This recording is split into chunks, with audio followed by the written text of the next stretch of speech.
Halo teman-teman, selamat datang di Angka Keramat, hari ke-15. Tanpa kita sadari, kita baru saja menapaki anak tangga tepat di tengah-tengah bangunan megah bernama Ramadan.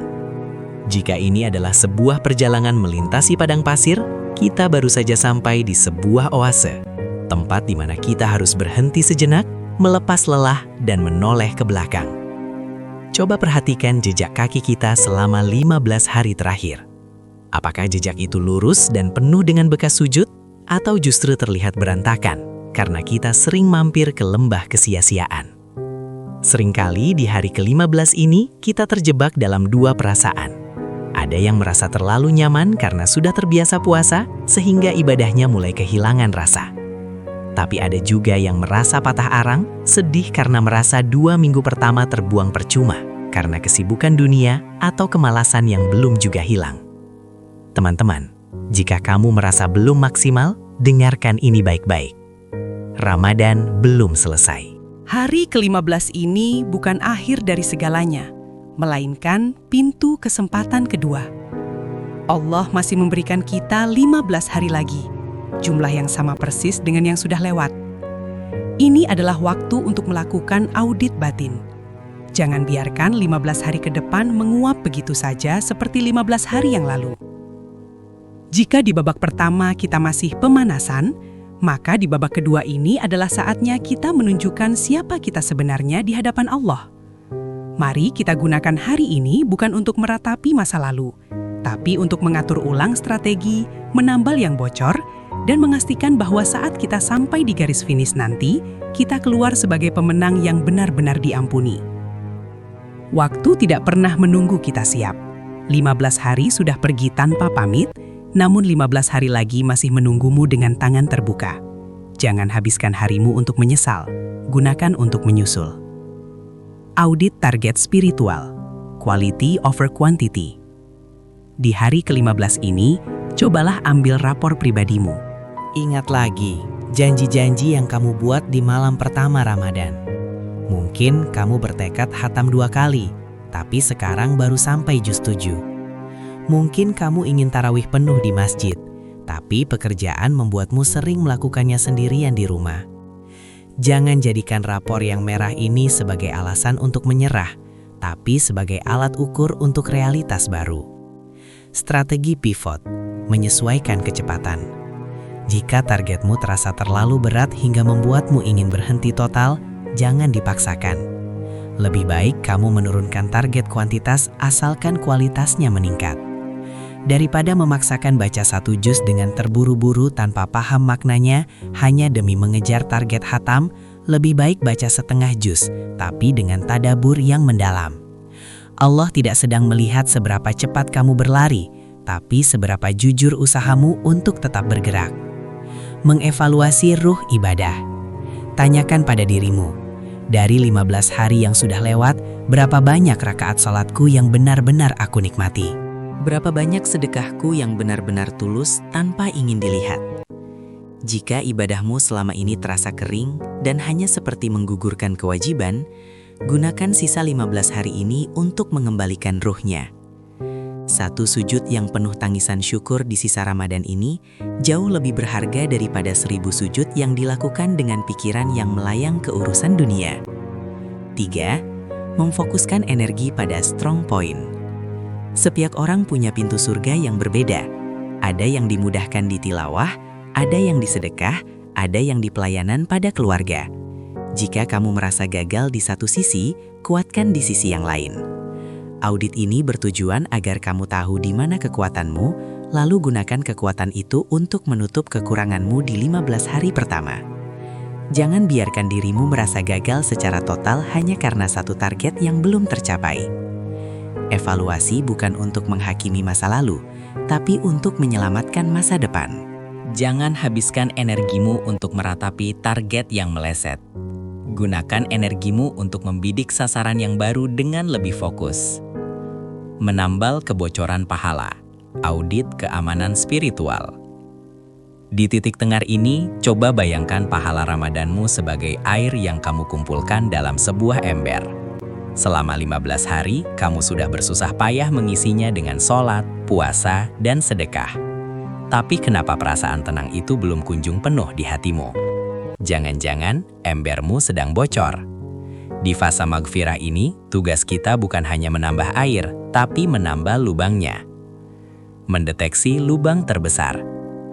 Kebocoran pahala yang paling sering terjadi biasanya berasal dari hal-hal yang kita anggap sepele. Apakah itu gibah halus di sela-sela menunggu waktu berbuka? Apakah itu pandangan yang tidak terjaga saat scrolling media sosial?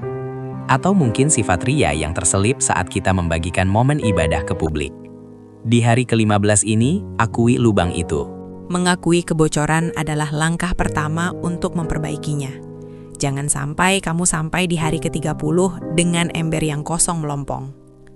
Strategi tambal sulam dengan istighfar. Setiap kali kita menyadari telah melakukan kesalahan yang merusak nilai puasa, segera tambal dengan istighfar yang tulus dan perbuatan baik sebagai penutupnya. Jangan biarkan lubang itu terbuka lebar hingga merusak hari-hari berikutnya. Jika kamu merasa lisanmu baru saja melukai orang lain, segera minta maaf dan sebutkan kebaikan orang tersebut sebagai gantinya.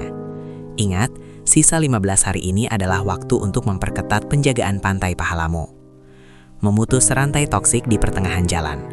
Gunakan titik tengah ini untuk memutus kebiasaan yang terbukti menguras energimu selama 2 minggu terakhir. Jika ada grup WhatsApp yang isinya hanya memancingmu untuk berkomentar buruk, atau ada kebiasaan begadang yang membuatmu lemas saat subuh, hentikan sekarang juga. Bukan seberapa banyak pahala yang kamu kumpulkan yang terpenting, tapi seberapa banyak yang berhasil kamu bawa pulang menghadap Allah. Jangan biarkan dosamu mencuri apa yang sudah diperjuangkan oleh sujudmu. Mempersiapkan gigi 5, menabung energi untuk malam penentuan. Dalam sebuah balapan, lap-lap di tengah seringkali menjadi yang paling membosankan. Namun, di sanalah pemenang sebenarnya ditentukan. Orang yang menang bukan yang lari paling kencang di awal, tapi yang tahu kapan harus menaikkan kecepatan. Di hari ke-15 ini, kita harus mulai melakukan transmisi ke gigi 5. Kita tidak ingin masuk ke 10 malam terakhir dalam keadaan kelelahan atau habis bensin. 1. Manajemen energi, dunia versus akhirat. Seringkali saat mendekati akhir Ramadan, fokus kita mulai terbelah ke urusan baju lebaran, mudik, atau menu hari raya.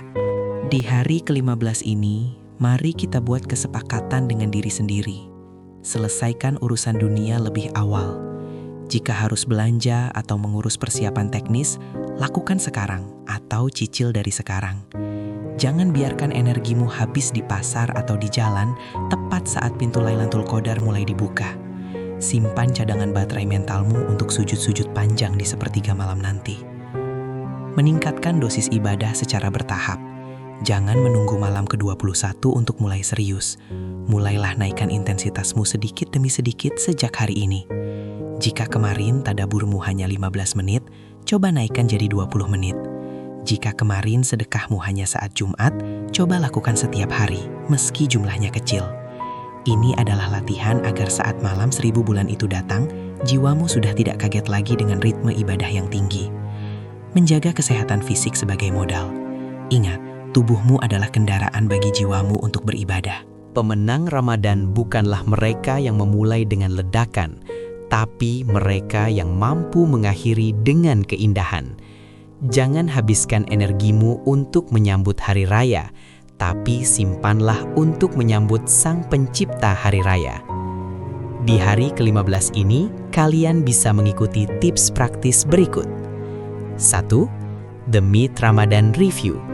Ambil waktu 10 menit setelah asar. Tuliskan 3 hal yang ingin kamu perbaiki secara khusus di sisa 15 hari ini. Fokuslah pada 3 hal itu saja. 2.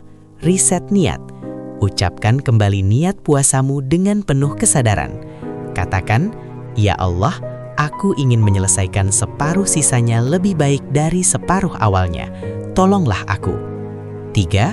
The 15-minute review. Tuliskan di HP atau kertas. 1 hal yang paling membanggakan dalam 15 hari terakhir, dan 1 hal yang paling ingin diperbaiki. Fokuslah mempertahankan yang baik dan memperbaiki yang satu itu di 15 hari ke depan. 4. Realistic goal setting. Jika kamu tertinggal jauh dalam target membaca Al-Quran, hitung sisa halaman yang ada dan bagi dengan 15 hari tersisa. Jika masih tidak masuk akal, buat target baru yang membuatmu tetap semangat, bukan malah merasa terbebani. 5. The Leak Identification List. Tuliskan 3 hal yang menurutmu paling sering merusak mood ibadah atau memancingmu berdosa dalam 15 hari terakhir.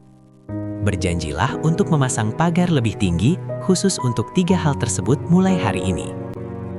6. Positive substitution. Setiap kali kamu berhasil menahan diri dari satu kebocoran, misal menahan diri untuk tidak ikut gibah, segera isi dengan 1 kalimat zikir atau 1 doa pendek. Tambah lubangnya, isi airnya. The priority list. Buat daftar persiapan lebaran yang paling menyita waktu. Selesaikan atau delegasikan daftar itu minggu ini juga, supaya 10 hari terakhir kamu bisa lock out dari hiruk-pikuk dunia dan lock in ke hadirat Allah. 8. Early night habit. Mulailah ngebirasakan tidur lebih awal agar kamu bisa bangun lebih awal untuk sholat tahajud. Jadikan ini latihan pemanasan sebelum kamu benar-benar berburu di 10 malam terakhir. Teman-teman, 15 hari telah menjadi sejarah. Kita tidak bisa mengubah apa yang sudah lewat, tapi kita punya kendali penuh atas apa yang akan datang. Titik tengah ini adalah anugerah.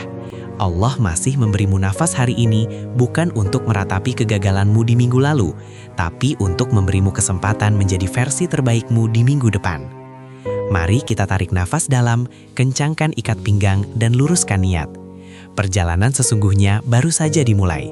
Sampai jumpa di babak kedua yang penuh dengan keajaiban.